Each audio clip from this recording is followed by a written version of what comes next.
Daylight time for eastern Llano and west central Burnet counties.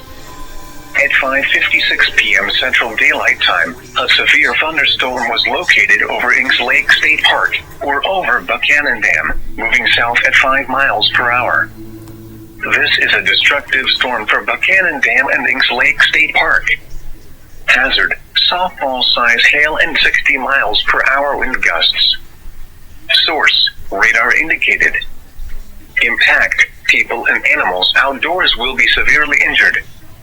Expect shattered windows, extensive damage to roofs, siding, and vehicles.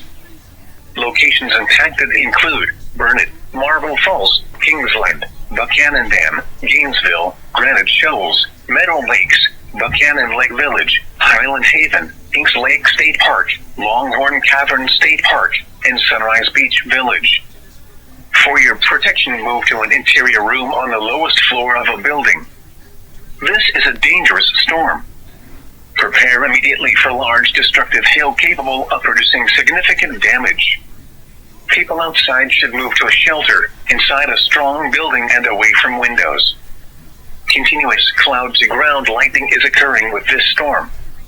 Move indoors immediately. Lightning is one of nature's leading killers. Remember, if you can hear thunder, you are close enough to be struck by lightning. Torrential rainfall is occurring with this storm and may lead to flash flooding. Do not drive your vehicle through flooded roadways.